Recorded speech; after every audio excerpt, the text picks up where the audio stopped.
teachers, the teachers, the teachers, the teachers. My brothers and sisters of color, we gotta do better. No survival in this era if we turning on each other. Like a family reunited, they hate it when we together. Now let's talk about it. Listen to the teachers, let them tell you. You want facts behind your questions, Dr. Rick, give them the answer. Followed by wise words, introducing Dr. Michael Blanche. Many guests and activists every week leading by example. When there's problems, there's solutions. Together we are the answer. The teachers.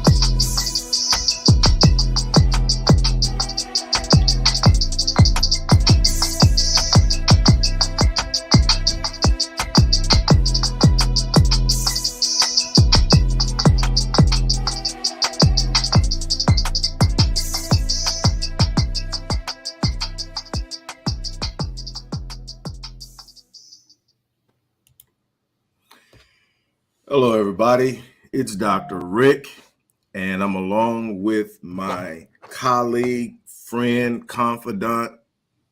We are connected in so many ways that our lives parallel far too much. But Dr. Michael K. Blanchard is here. I'm excited. Doc's excited. And you'll know why when I tell you who our guest is today. It's Marshata Caradine. Originates from East St. Louis. And if you don't understand anything about St. Louis, you can't appreciate that, but you will before the day is over with. And the reason I'm excited is that Marshata is an advocate. She's an educator. She spent a lot of time in the educational system in the classroom. She understands the challenges that our children face on a regular basis. She understands how, in many instances, our children are targeted. And when I ask her what part of this vast area of knowledge and experience does she want to focus on today, she said the school to prison pipeline. Anybody that has followed me on the Black Voice or the Teachers or anything else or read any of the 25 books, you know that that's going to be a point. I find a way to put that in almost everything that I talk about, because if we don't address the issues that are facing our young Black males, it doesn't matter how fluid our females become. We don't have male leadership, male protection, and in the masculine energy that comes, that's so necessary in the home, that's so absent in the home now, we're going to have problems in so many different ways. So I'm excited about this. I'm not going to prolong it. Doc, you know the routine. I get to start out. It's been a long time. I've been deferring for a while, and I'm pretty sure everybody appreciates you talk, Doc. I'm going to take the lead on this one. But Doc, first in with a question, jump right in. But what I want to do is I want to sort of open it up with an open-ended question that allows her to really truly introduce herself in a way that I can't. And then we'll get to more specific areas. But how did all this advocacy start? And, you know, what came first, the advocacy, then being an educator, or being an educator and becoming an advocate? Advocate, becoming educator. Okay. Growing up, I'm from East St. Louis, Illinois, not Missouri. Okay. So you don't go through that educational institution and then become a parent and see the same issues. So I began to start questioning a lot of things, you know, and once you go to college, you learn things differently. You see things differently.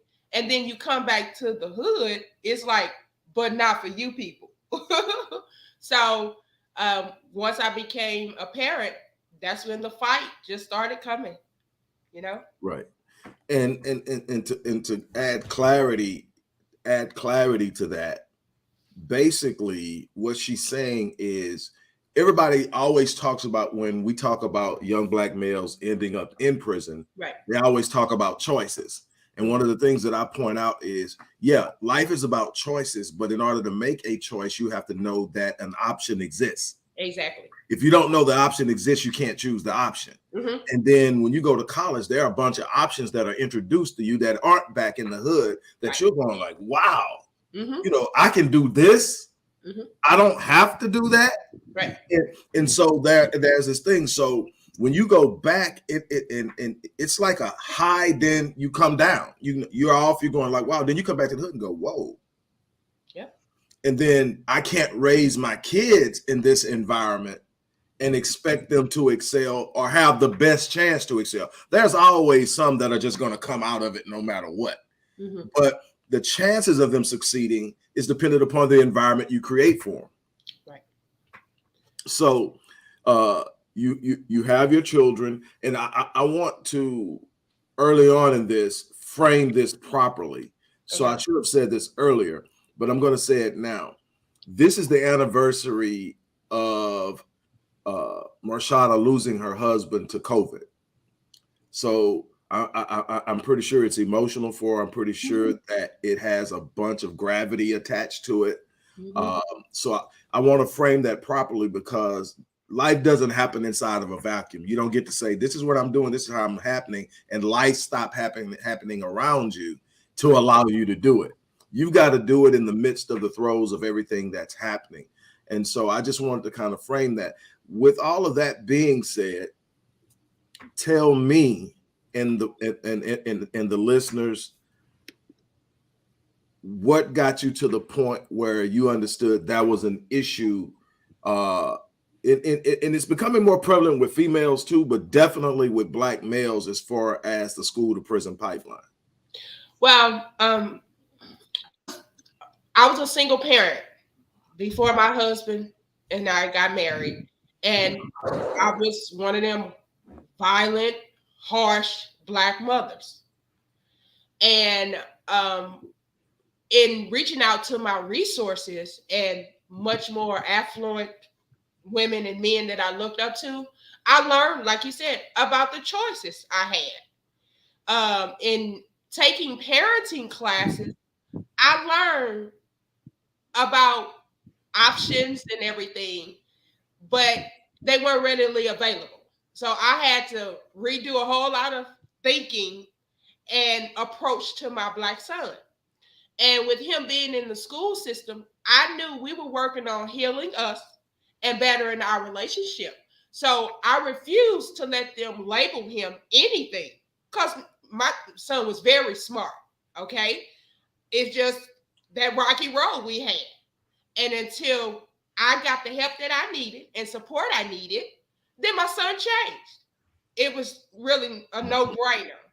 But yet and still, given the zip code, that says if you have the clinicians you need inside the schools to help you heal, or help you deal with these issues.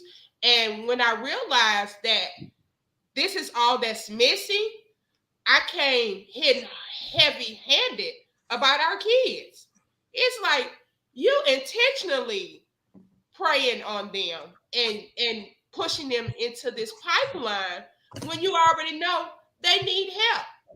I mean, you legislate in their community to be this, So I'm trying to process all this and be the parent and make sure our kids are covered inside the schools. So Yeah, you mentioned zip code, uh-huh.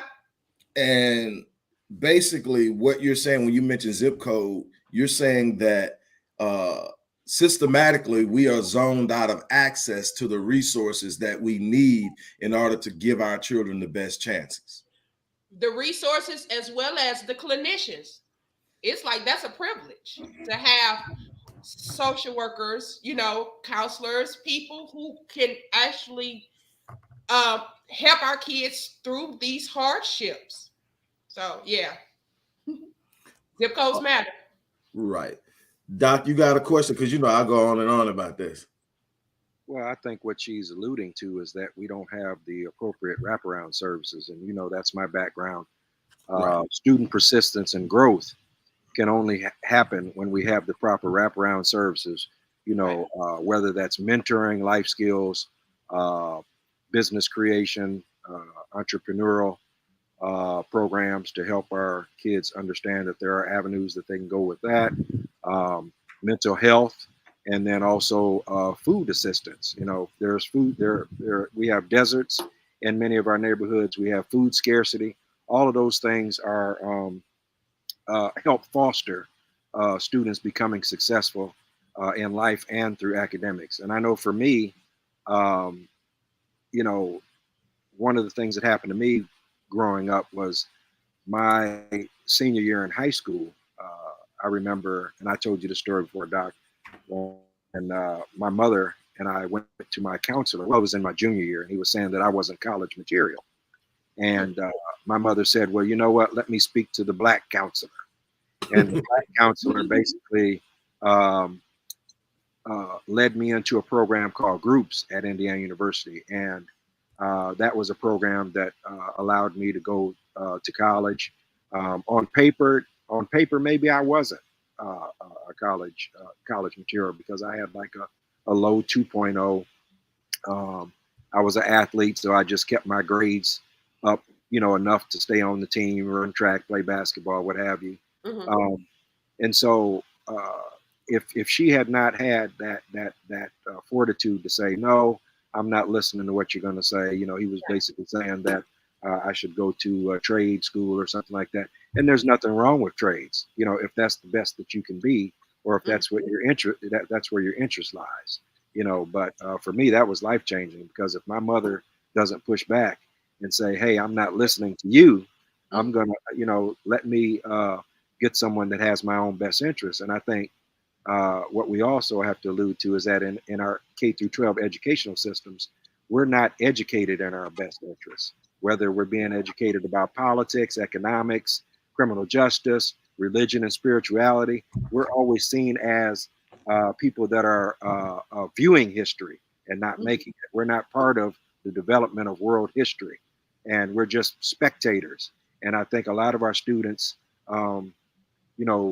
become disinterested in school because they don't feel like their people have contributed anything. Right. We give us a Black History Month, Right.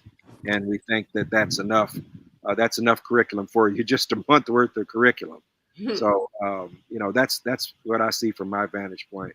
The curriculum does not educate African American students At all. in their best interests, because the best education I got was when I finished the institutional education. I began to go back and educate myself Mhm. in my best interest, in my own best interest. Right. And the connectivity that I get from what you added to what Marshata has been saying is this, my area of expertise where I actually earn a living is in human behavior. So everything from helping people heal from trauma to helping people perform better in their environment. So high performers and people struggling. I run the gamut. And here's the crazy thing, like most of my clients are going to be affluent regardless of race. So they have access. But the one thing I learned is I've got several clients that are back in school on the collegiate level. A couple of them are international athletes. And they go back, and obviously, if I'm working with them, there are some issues. Right. They've got on campus, psychiatrists, therapists, all of these things that are not present in the hood. Now, they've had it all along because their parents can afford me. And what I've been crying out for so long to the people who are aware of what's going on, there are a bunch of kids whose parents can't afford me, Right. but still need the services, and probably need the services more because, again, we go back to the question that Kenya put up that I left up for a reason, because I'm going to turn that back over to Marshata. But a lot of these kids are being parented by harsh moms. Number one is because that's something that's passed down. That's the way we deal with things. See, way back over 150 years ago, when we didn't do what we were told, we were hit. Okay, so we learned how to be aggressive from people being aggressive. That's passed down. That's our relationship. That's how we groom our relationships, through control. And even with me, I was reared by my great grandparents. So I was reared in an environment where if you didn't do what you told, there was normally physical consequences for it. And it was met abruptly and harshly. I didn't have a voice. I didn't have the ability to say that I didn't like something. That wasn't allowed. And so you can see the difference in how I parent my older children who are in their 30s now versus the younger children who are coming into adulthood or young in their early 20s, completely different. Because as I got in and started to understand in my area of study, the impact that my harshness is having long term, and how it's also going to create a behavior in them that's going to cause them to be viewed differently when they're in society. They aren't being socialized properly because of that. So now that we talk about this, and Kenya's statement was excellent conversation. Harsh moms is an underdiagnosed issue in the Black community. And I don't want to put it all on the moms, but the reason that I think that that statement has so much power and that you started this off is that we're talking predominantly about single moms, because that's also an issue in the community that cannot be ignored, because it's a dynamic that influences the outcome of the child's life in so many different ways. But as you transitioned using the resources that you look like you literally purposely went out and found because they weren't readily available in the community, you went out and found them. And I think that we need to appreciate that, because the tendency, the human tendency, is to defend what you know. Right. And not be willing to say something's not right. And I love my child enough and I love myself enough to seek something that's uncomfortable, because I'm about to be told that I'm doing something wrong. Okay. So tell me about that experience. Well, like I said, it was during parent education, and that's when I learned like parent education was in a whole lot of different fields, you know, from prison and, you know, and being basically denied access to go in and speak truth. I learned the hard way that you're really not supposed to speak truth. Go figure. And and I've been very transparent and open with my relationship starting out as a parent. And that's how I'm able to basically bond with the most hardest to get along with student, because I don't walk on eggshells. I hit them right where it hurt. And I talk about what mama said or mama did. And then I let them know why mama that way. And then I am not afraid to make them open their eyes. You know what I'm saying? Your mama love you. But ain't nothing like saying, if something happened to you, ain't nothing I can do. So I'm going to do it the best way I know how to save my child. And it's to be, I had issues with the harsh word, because they said that about Serena and Venus Williams' father. And if that man wasn't harsh, would they be who we're celebrating today? I mean, we got to prepare them for America that has not shifted with this, I ain't gonna say soft generation, but they're soft. They're soft, they're entitled, you know, because now we send them inside our schools. They don't have to learn, they have to show up, they don't have to do nothing. They running everything. They're running everybody. Now, I 100% agree with you on that. And Doc knows my definition of education. I've written several books on education specifically, and my definition of education, so that we understand it, is simple. I say that education is not simply the acquisition or acquiring of academic skills. It is the preparing and empowerment of our youth to go out into a world that's inherently hostile towards them, and not only compete but win. And again, I agree with you 100%. We have to find that balance between being loving and firm, which to me would be the distinction between harsh, is that I can be firm and loving, where you understand this is a threshold. You cross the threshold, me and you gonna deal with each other. And you understand there's a distinct and unwavering, non-negotiable way I'm going to deal with you if you cross that threshold. Now, how we deal with each other on this side of the threshold is different. But you got to understand that in order to stay on the side of this threshold, there are some things I'm going to demand of you. Right. You don't, and people got mad at Shaq when he said this. When he stood up, he told his sons, y'all not rich, I'm rich. And people, no, yes. If you do everything that you're supposed to do, at a certain point in time, I have something to invest in you. That's called generational wealth. I'm supposed to pass that on to you. Right. But just like they do with their kids, it's normally going to come through some form of a trust that has stipulations. Mhm. And it's a reason why, because if I give a fool $1 million, it won't be his for long. Right. Okay, so I need to know that you're doing some things. But this entire idea that, we have an entire entitled generation.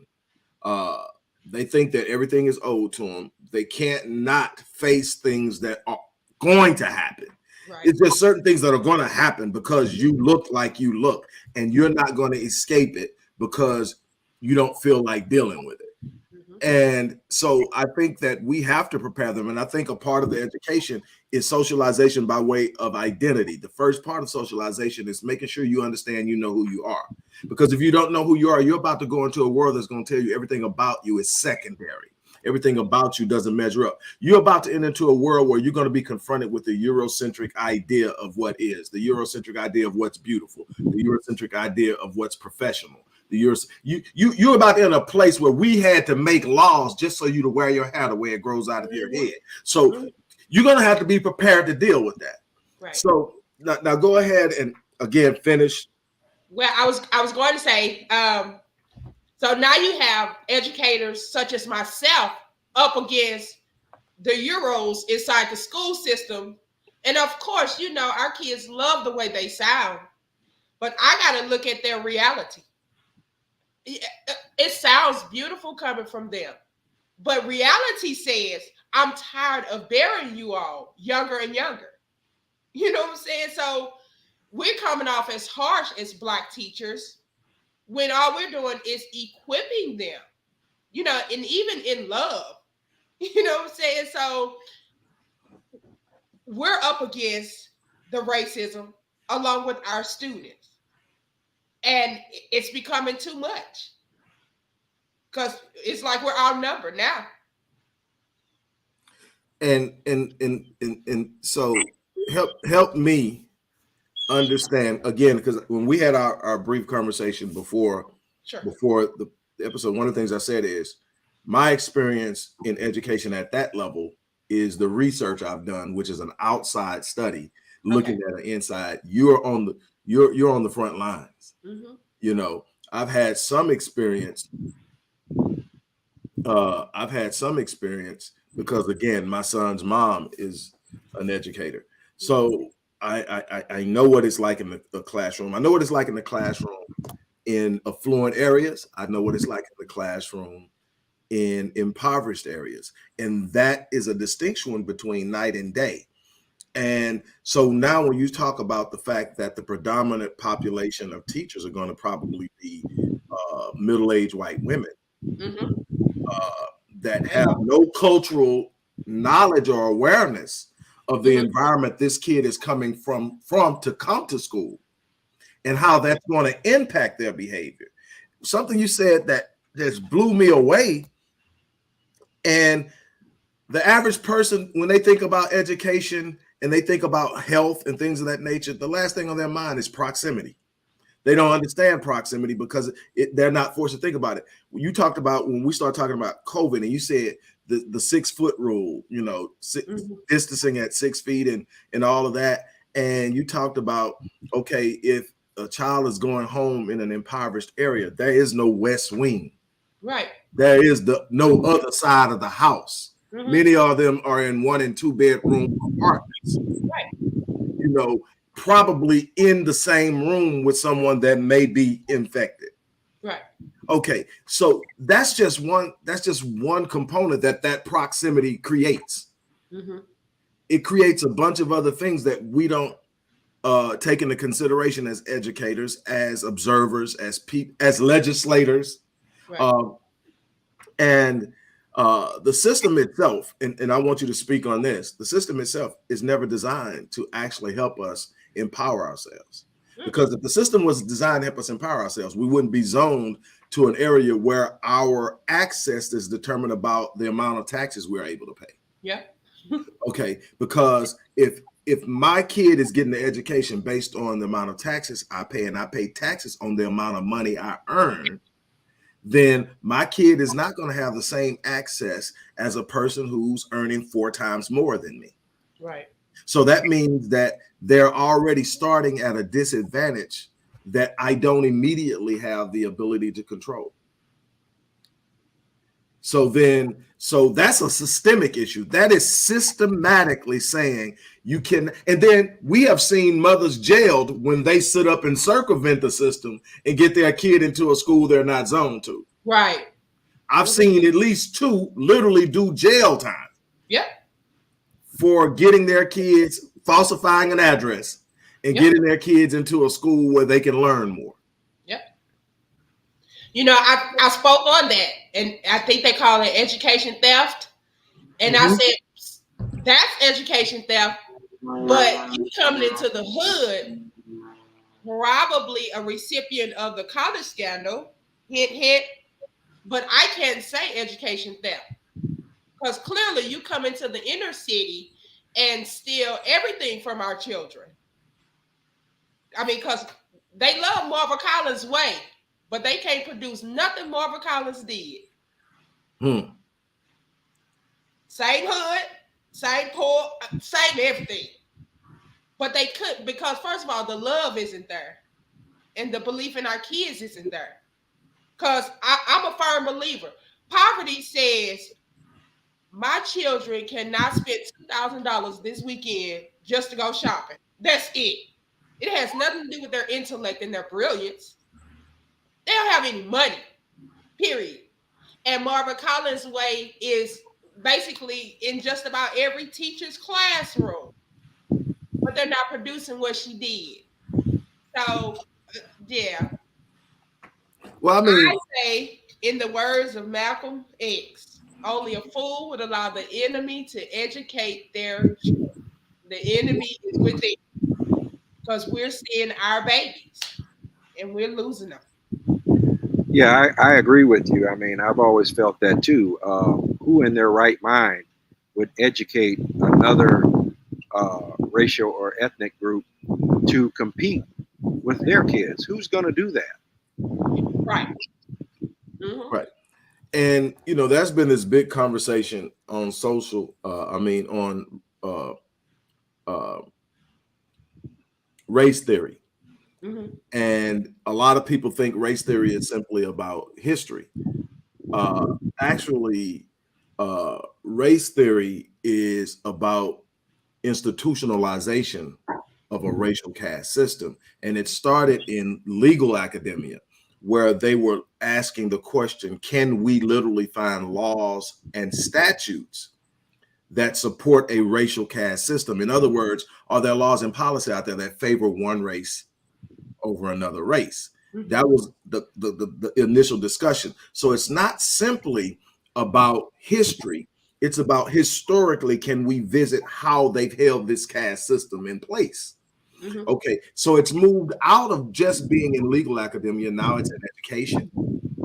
Now it's in corporate America. We're studying how hiring practices are being done. We're talking about established policies and those unspoken policies. And so when we start to talk about that, now we start to see a situation where literally there is a system in place. Michelle Alexander did a great job of it in her book, The New Jim Crow.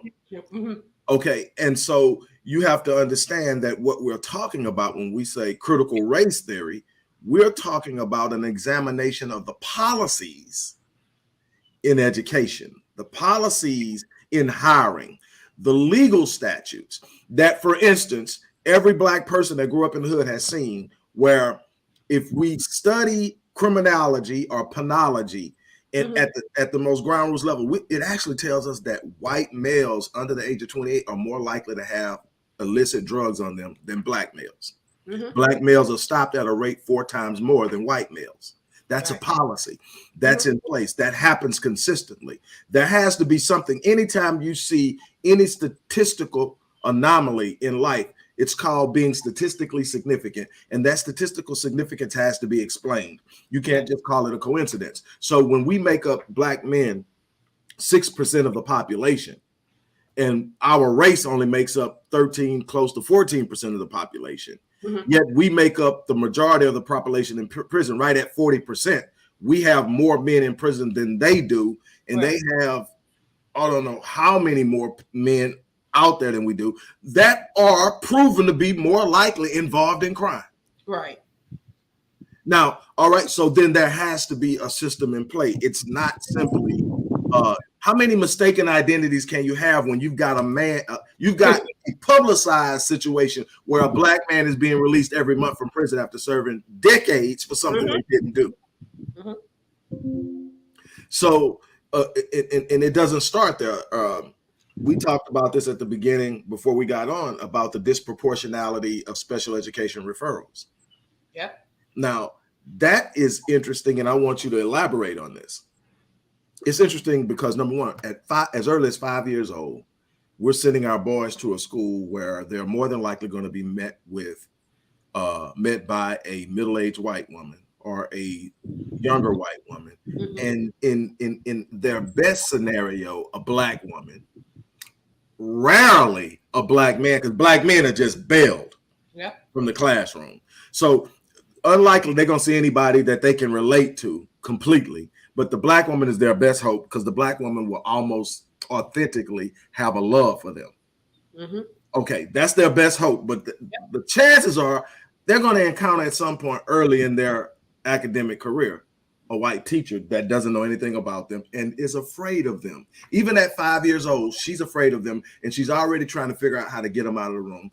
And she's been prompted by administrators that if there are any problems, we can always refer them to special education. Yep. And there is a financial and economic benefit to doing so, because if you get referred to special education, that's at least double what you're going to get every year for that student.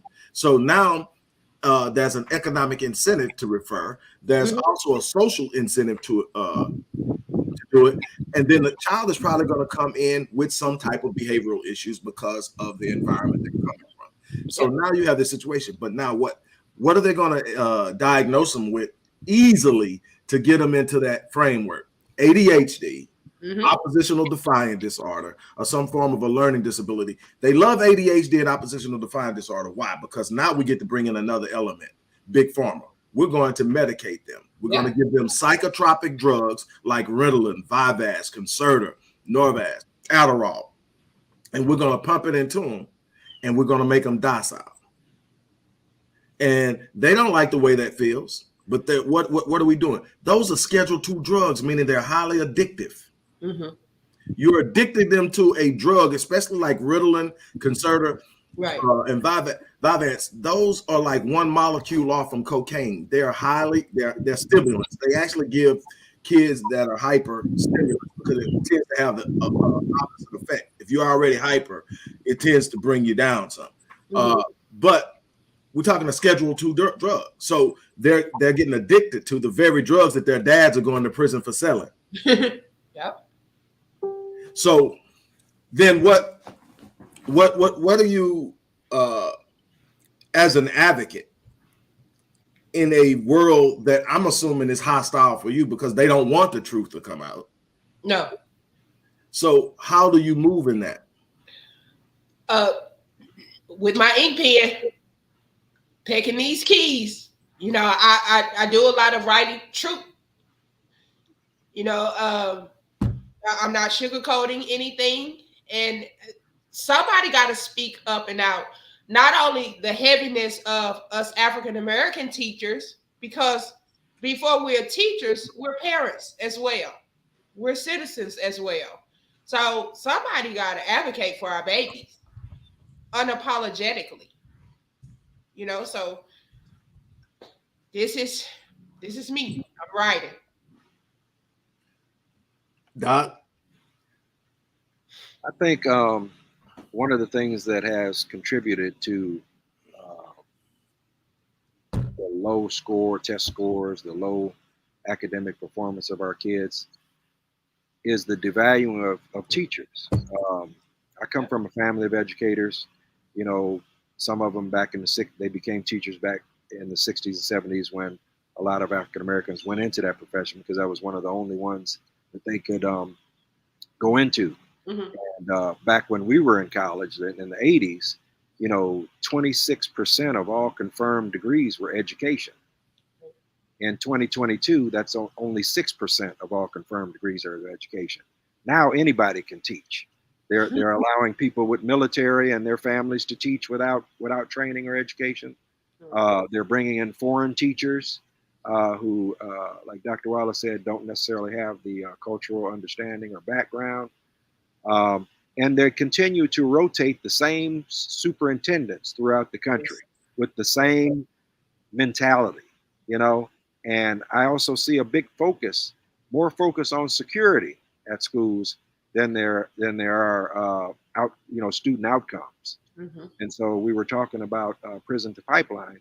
There's more money spent in security. Dr. Wallace and I wrote an article on that, where $3 billion annual cost to schools nationally for school security.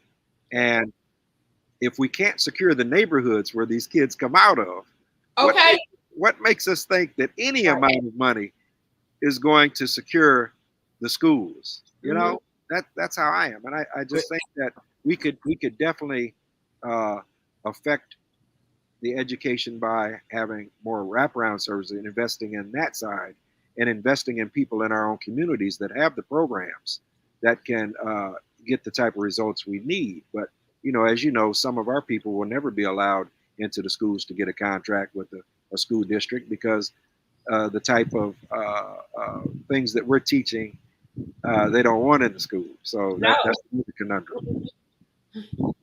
You're messing up the game. Yeah.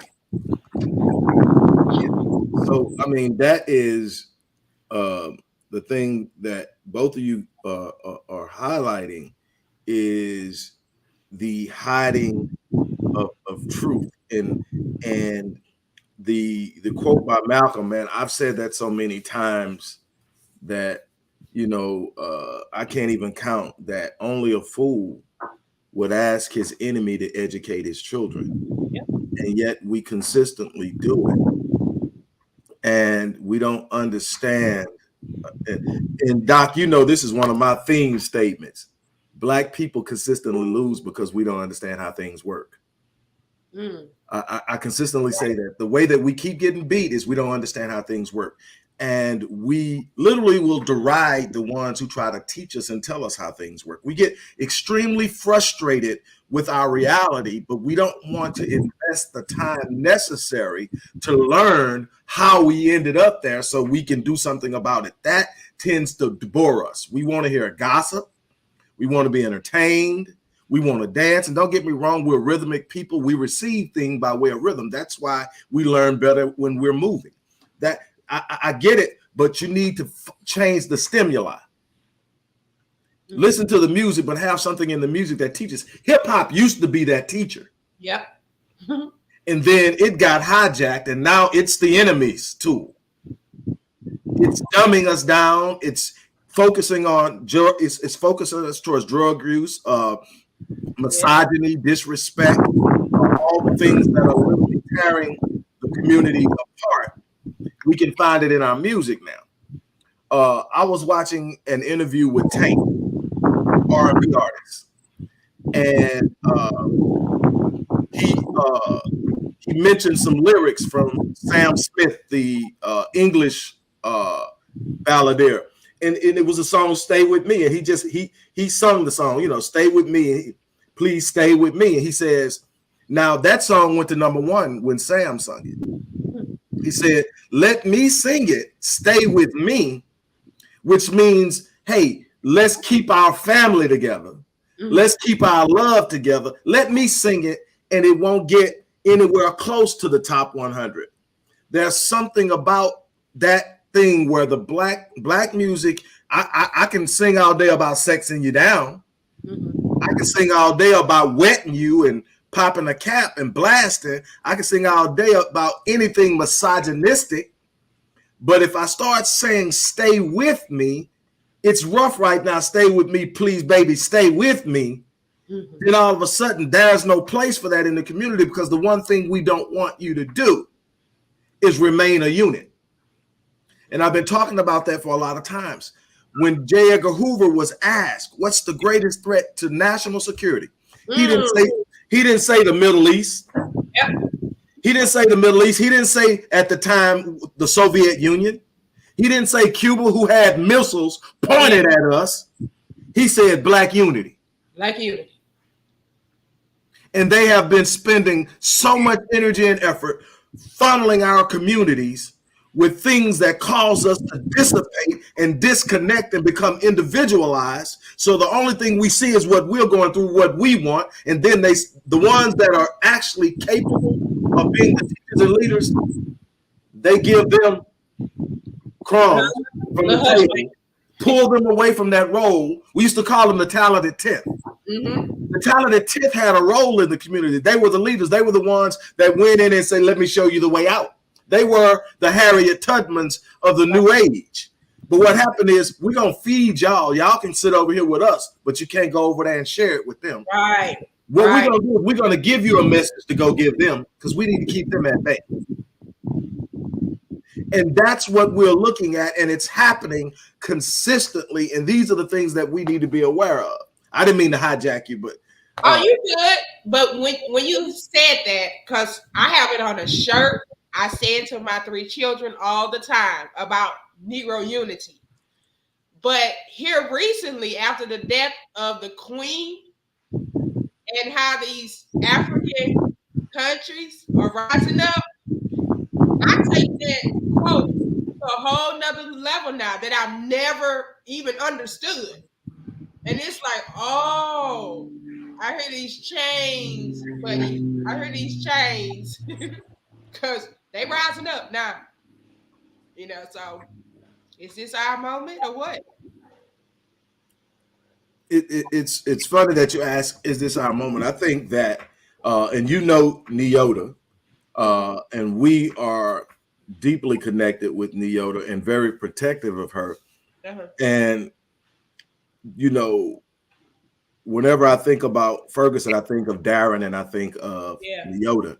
And I think about what was taking place and how important it was for them to dissipate the unity that had built up. That was one of the first authentic movements in my lifetime I've seen. You got to go back to Watts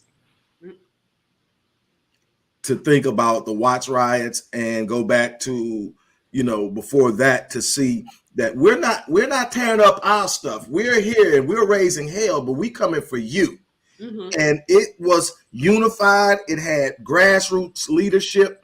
And what did they do? They sent in people to infiltrate it and to disrupt it and to misguide and to mislead the masses into believing that they were for it, suck the support out of it, suck the funding out of it, and let it die.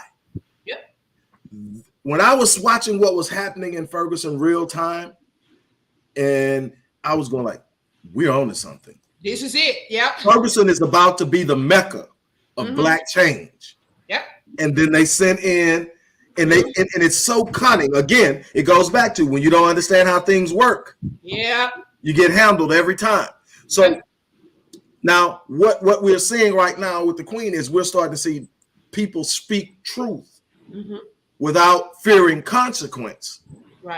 And then we're starting to understand something. And we have now something that we didn't have when Hoover said what he said. And that's an internet where I can create a presence.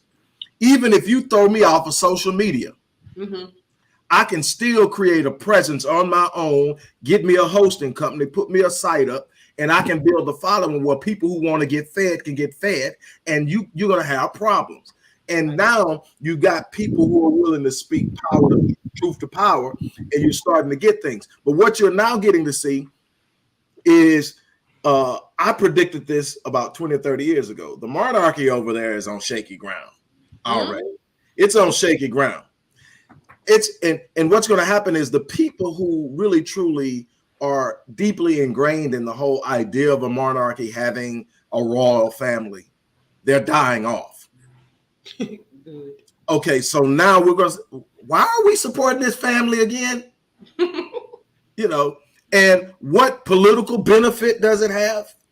Mhm. Because if you actually look at it, the royal family is the one connection you got to colonialism Right. and the damage that it did. And so, eventually France had to get rid of their emperor. At some point, it just doesn't play anymore. And it comes with people speaking out and telling the truth. Yeah. The problem is, in situations like this, the truth is never rewarded. Mhm. The truth normally comes with harsh consequence. And so you have a bunch of people who know who won't speak it.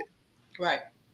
And so it takes somebody who has no fear. It takes somebody who sits up and says, I am trying to leave a legacy. And Doc knows that's a big thing with me, is leaving a legacy, because when you're gone, that's the only thing left to speak of you is your legacy. What would your legacy say? We can say a lot of things about Malcolm. The one thing we can't call him is a coward. Mm-hmm. He spoke truth. He stood on truth. He did not waver. He showed us how to love one another. And he even showed us toward the end of his life that every last one of them aren't the enemy. Mm-hmm. That some of our greatest enemies look just like us. Yes, sir. And then if we talk about Dr. King, I celebrate his legacy, not for all the stuff that most people know him for, not when he had a dream, not when he was marching and doing all that, but when he realized he had integrated his people into a burning building. Mm-hmm. How he knew. When you read his memoirs, Mm-hmm. I get literally my hair standing up on my neck. Reading his memoirs, he talks about one night he's laying in the bed with Coretta and one of the kids, and the phone rings. It's midnight. He answers the phone, and it's and they tell him, hey, you cocky, what they called him, and say, yeah, we're coming from you. We're gonna kill you. We're gonna kill your family. We're gonna burn your house down. Blah, blah, and hung the phone up. He said he couldn't get back to sleep. He went in their kitchen, made him some coffee, and he sat down at the table. Well, back then the table was in the kitchen. Mm-hmm. Probably 2 steps from the stove. So he made it. He sit down, and I'm imagining this, and he's saying to himself, man, I don't want to die. Right. He's 38 years old at the time. He dies at 39. He's 38 years old. He said, I don't want to die, but I don't want to leave a legacy of a coward. And he sits up and shortly after that, he goes out. He says that a man that does not have something for which he is willing to die is not fit to live. That's right. And then he makes the decision to go out there and do what he did. He said, Washington, this time we coming back, but I ain't coming back to talk about no dream. I'm coming back to get my check. Okay. Mm-hmm. And then shortly after that, he's dead. And we found out in 1999 that the United States government was culpable in his death. That was proven in a court of law, that they literally was behind this man's death. And the family was rewarded. I don't know how much, but they were rewarded because of that. But that kind of courage is lacking in today. And I tell people all the time, one of the biggest problems we have as Black men specifically in today is hero worship. Mm-hmm. We're so busy worshiping Malcolm, Martin, Marcus, that we haven't created what we were supposed to be. They paved the way for us to actually be greater than they were in impact, and we failed. And when we fail, we don't just fail ourselves and our purpose and our destiny. We fail every last one who's dependent on what we're supposed to be. And so when I see a Black sister stand up and say, you know what? There are probably consequences for this, but somebody has to do it. Then that person recognized for just what is happening, because I've seen Neota do it and have to be in hiding. I've seen it the same thing, Doc, for Latava. Yep. Speaking truth to the power to the level that she's got to literally leave the country. Mm-hmm. And where are men? That's been my challenge. I mean, you got to back to Dr. King, and then I'm done. If you don't have something you're willing to die for, right, you ain't living. Because that thing you're willing to die for gives value to the time you're here. Mm-hmm. You have something you're willing to die for. It tells you this life I'm living is precious. But there's something that can happen that I will give it up in a heartbeat. Yep. I would tell my husband a lot of times because I'll come home, get a full time position, tell him I quit. So he was kind of used to me, and I will always tell him, "Hun, this is bigger than us. This is bigger than our 3 children. Are they not my top priority? You bet." But I know I gotta send them out into the society where we're turning our backs on these kids, and they're entering schools like it's a actual prison. I mean, you might as well say, well, I call it prison prep. Schools are prison preps. You know, somebody, and we all should feel a sense of urgency right about now in stepping up on behalf of our babies. You know, but Man, if you were to look at a prison mess hall mm-hmm. and a high school cafeteria empty, Yep. can't tell the difference. Yep. Cannot tell the difference. System of moving about, Mm-hmm. highly similar. Yep. And again, we're expecting our enemy to do what's right by us. Yep. Doc, you've heard me tell this story again. If I'm not mistaken, it's Zimbabwe. If I'm not mistaken, Okay. or is it Tanzania? I think it's Zimbabwe. Got their independence in 1957. And they're a poor country, but they're independent. Mm-hmm. They have copper mines. Copper is valuable. It's used for a lot of things. People will literally steal it from your house here in America. So it's got value, but they didn't know how to mine it. They didn't know how to mine it. A company that does this comes in and they consult with them, and instead of teaching them how to mine it, they make an offer. What we'll do is we'll mine it for you, and we will pay you $75 million. $75 million. We'll pay you $75 million for the rights to mine it, and we'll give you 5% of the proceeds. Now, to make this deal even more stupid, they said, we're not going to pay you the $75 million up front. Give us 90 days. Wow. What do? They go out and mine the mine, make the $75 million off of mining the mine, pay them with the money they made from mining their mine, and then only give them 5% of the proceeds. You know how they were able to do that? They didn't understand how things work. You got one of the poorest countries on the planet. You got people dying in the streets from AIDS, and you sit up and gave away the lifeblood of your country because you didn't understand how things work. And people get upset. People get in their feelings because of how passionate I'm about that. We keep getting burned because we won't take time to learn how things work. You want to whine and complain about the violence in our community that Black boys and young Black males are committing, but you won't look at where it's coming from. Mm-hmm. They weren't born that way. Right. Right. That right there is and they just sit up and what do we do? Get dressed, go to school. And then we've even been trained to dumb them down before they get there. What we start telling our kids at about 4 or 5 years old, get your head out the cloud. Stop all that daydream. You need to start focusing. Mm-hmm. So we kill their imagination. What is the greatest power you have as a human? Your imagination. It's where the things that don't exist come from.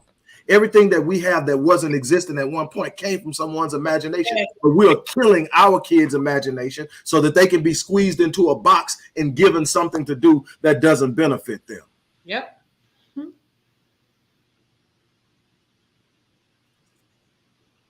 So where you're at right now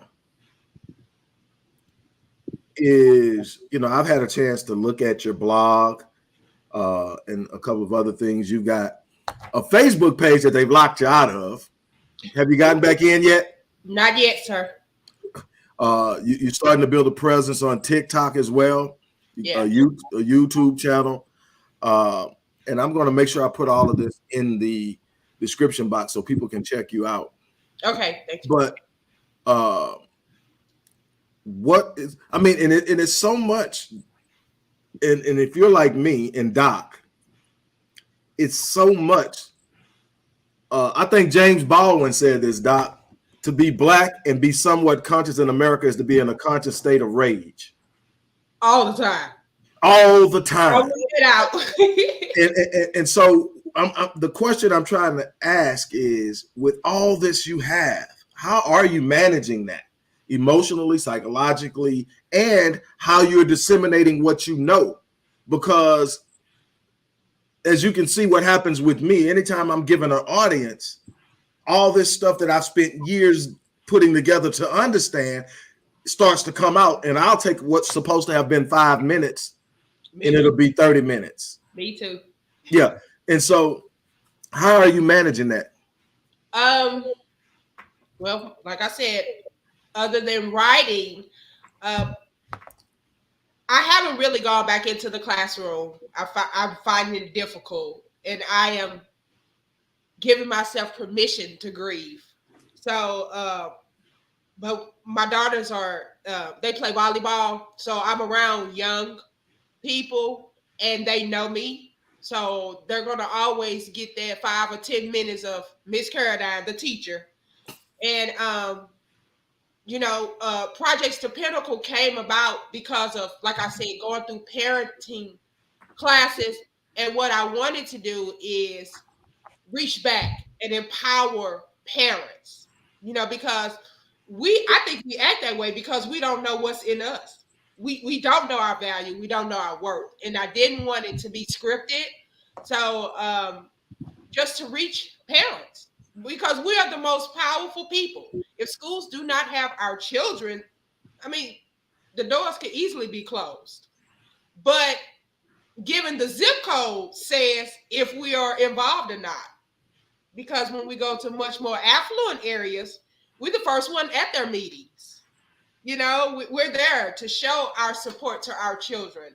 And these are the same people that grew up in the hood with me. So it's like we can do the same thing amongst our own in our community. So I wanted to reach parents, and that have always been my passion. And it's needed, especially now. It's needed. It's like all this stuff, we've shared articles, we've shared videos of what's going on with our children inside these schools. And collectively, we Black parents have not risen up yet. What it take for us? So that's where I am, is to reach parents. Now, how? I don't know. Facebook is my account. So I stayed in Facebook jail. Yeah. So, and that's what that question was. Is like, why are you locked out of your channel? It's because she actually speaks truth, and what you'll find on these social media channels, which is another thing that Yoda consistently talks about, is building our own, and we've done a great deal. I say I've contributed in the way of content, but Neota's brilliance and ability to put things together has really given us a voice and a platform outside of mainstream social media, which is going to be extremely important, because the more you begin to speak truth, the more you become censored. And they have this beautiful thing now they call, where they can say they're not censoring you, but they are. It's called shadow banning, where they literally sit up and change the algorithms so nobody sees your posts. Yep. Okay, so I've got 5,000. I'm maxed out on Facebook, and maybe out of that 5,000 people see my posts, because what I'm spitting, they don't want them to hear. They don't want them to see. They don't want them to read. And so you have to have other ways of reaching people. And it happens on every other channel as well. So the thing is, I really hope that people support you. I really hope that people get behind you. I told you, me and you are going to be friends. Just on the focus of the prison to pipeline, the school to prison pipeline in and of itself, and the intricate details of how well they put that thing together, and how it works seamlessly. And a lot of people are participating in it and don't even realize, because again, we don't understand how things work.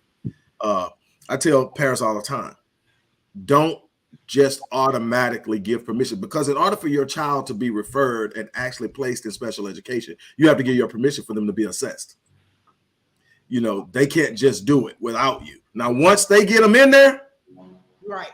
it's a problem getting them out. Mm-hmm. You have to test them out, assess them out, and a bunch of other things and whatever.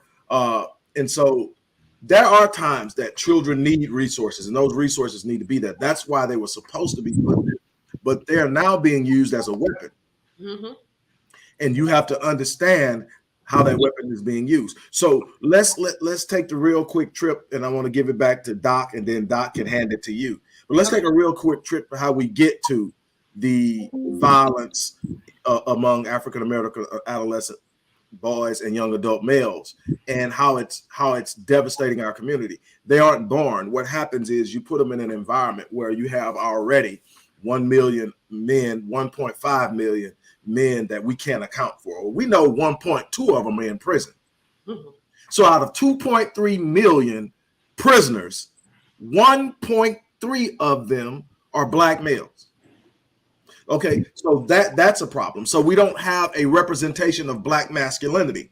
There's a problem with that, because as I'm born, along with my sister, who is my fraternal twin, we're pretty much same size. We may grow at the same rate for a certain period of time. She may be stronger than me. She may be faster than me. But what happens is we go through this thing called puberty. Now, all of a sudden, I'm starting to produce testosterone at a much higher level.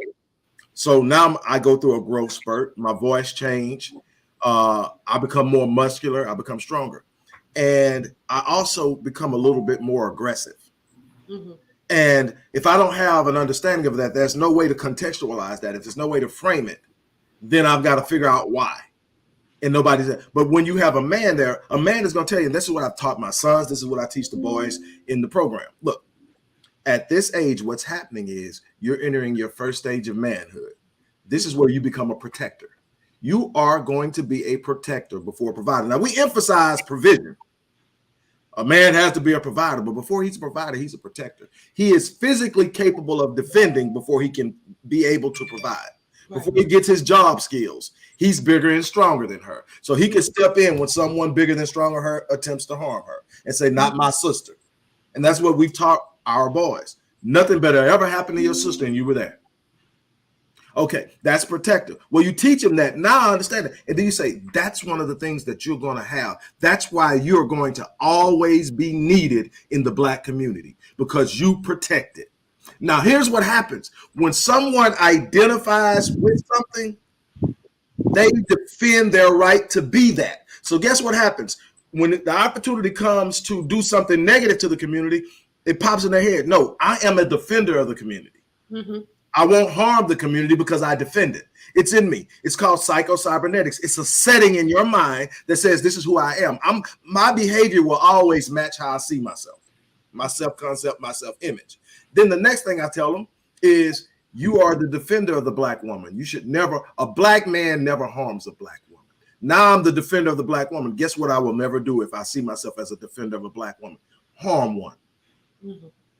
But I got to have it in my identity. The problem is the men that should be doing it, they didn't have anybody to show them. So most of them are in prison. The others don't have an understanding of it. So they're actually teaching you that the way you prove your manhood is by how many women you can bed versus how many children you can take care of. And then knowing that and not producing any more than what you're taking care of, because that is a contributor to poverty. Mm-hmm. Then the next thing is you have an absolute responsibility to become a business owner. Why? Because at the moment you become a business owner, you start to build wealth that you can pass to your kid. You can't pass that job. I don't care how much they pay you at it. You can't pass it on to the next generation. So now that's the difference. But if I don't give them an identity, they have an entire world of music, movies, and images that tell them who they are. You're naturally violent. You are over-sexualized. The black woman is just a piece of meat to you. You're going to judge her solely by what she ranks on a scale of 1 to 10. You don't care what she has inside of her brain and inside of her heart. You just want to see beauty so you can parade her around. And anytime she doesn't do what you want to do, you can smack her around because she really doesn't have any value to you. That's what the music is telling them. That's what the images are telling them. That's how they're seeing themselves. And if no one has told them who they are and that's the image they see, they will assimilate to it. Mhm. And then you want to know why they're doing what they're doing. We're not taking the responsibility of doing something about it. Right. Doc? Yeah, I think we have to get into the position, and I've said this many times, we have to support people and grassroots people, grassroots organizations that are truly about restoring and preserving the Black family. And, we thought that, during the Million Man March, we were going to move towards that, at least trying to centralize that, try to have a unified national platform. Well, that didn't work out. But I'm hoping at some point in the future that we can get to that point. We have to start funding the grassroots people, because there are people out here doing the work on their own dime, and that's one of the things we do on this show. We bring people on like yourself to try to let people know that you are out here, that there are a lot of people like you out here, there are a lot of people out here like Dr. Wallace doing this work on their own dime, and trying to provide services for our people. And they need to be supported. Going back to Ferguson, Black Lives Matter did a unrepairable damage to our finances in terms of us being comfortable even donating to one another. They did a lot of damage. And it's going to take some time for people to become secure enough and trusting enough to donate that money, because look at the millions of dollars that went into that co-opting of a grassroots movement. Imagine if that money would have went into actual grassroots people like yourselves and like Dr. Wallace. Imagine what we could have done by now, the lives we could have saved, and the lives we could have impacted with that amount of money. And so if you had one theme that is representative of the vastness that I discovered about you, what would that message be to people who are listening and need to know what is going on and what needs to change? I would say pull your kids out of school and let's start creating our own schools and teaching our kids our own history. And seemingly overnight, they'll get it and run with it. Because in this day and time, they have access to everything. We just need to give them the right tools and the right knowledge. And then, because they're ready. They're really ready for the truth.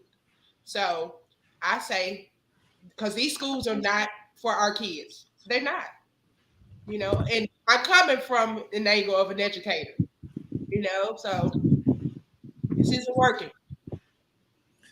So, And again, I'm going to share the links in the description box in post production. I'm going to share the links where people can check out what you're doing.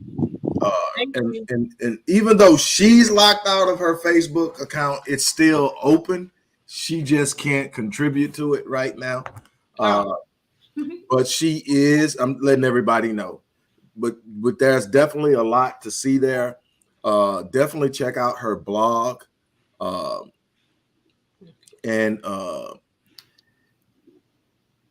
if it's anything that I've gotten from her, and she sort of puts me in the same vein, Doc, as Latava and Neota, that rare breed that is aware and vocal.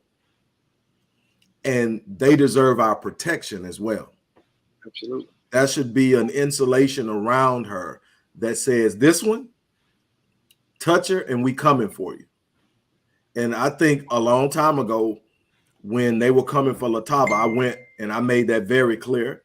And I think we've also made that very clear about Neota. Yep. She's not expendable. So if you touch her, we're going to make you pay a price. And that's something that Black men need to be willing to do. On a level, I think we've lost ourselves. See, one of the things that I see is, unfortunately, we've allowed them to identify us and give us a place. Mm-hmm. We've allowed them to define our relational dynamic. The Black man now, in order to be a high value man, he simply has to have the bag. Mm-hmm. That's all he has to have is the bag. The bag is generally considered for most at least 6 figures. Or he has to carry a bag, Doc. Yeah. Right. Yeah. But even then, he better have a bag. If he's carrying a bag, he definitely got to have the bag. But he has to have the bag, and he's a high value man. And the woman is being told, in order to get the high value man, you've got to be a 9 or a 10. So our women are killing themselves with surgery and everything else, trying to fit into a mold so they can get the bag. And the bag is a small part of the equation. Because here's what I can tell you about the bag. Anybody on this planet who decides to have the bag and are willing to put in the work can get the bag. You don't need anybody to give you the bag. You don't need nobody to bless you with the bag. If you want the bag, go get the bag. But there's a lot of other things that the bag won't give you. And those are the things that we're not appreciating about one another.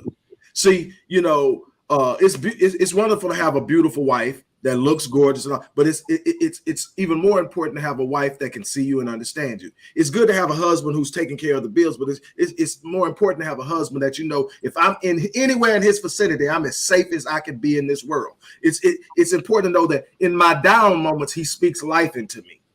When I'm feeling low, he knows how to raise me and reach into me. Those are some of the things about manhood that we're not celebrating. The things that say, hey, if you are part of my family, I'm going to speak life into you. I'm going to be your priest.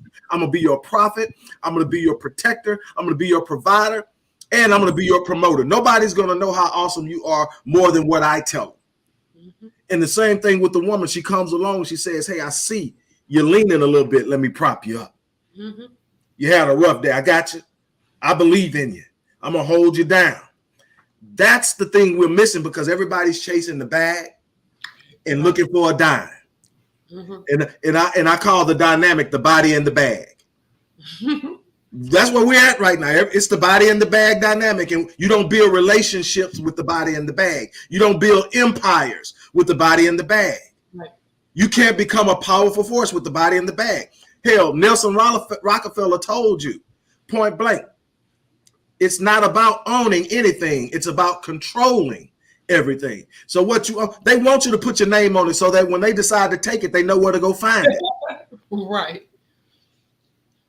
We got a long way to go to catch up, but we got to start understanding that we are not each other's enemy. Right. We got to start learning that there is something in loving one another at a level past disagreement.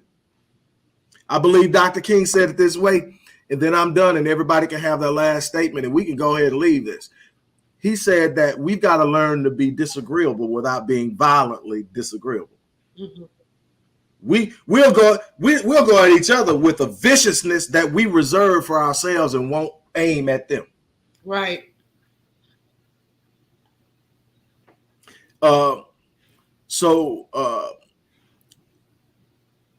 Is there anything that you want to leave? I'm going to let Doc close it out. So is it anything that you want to share and leave?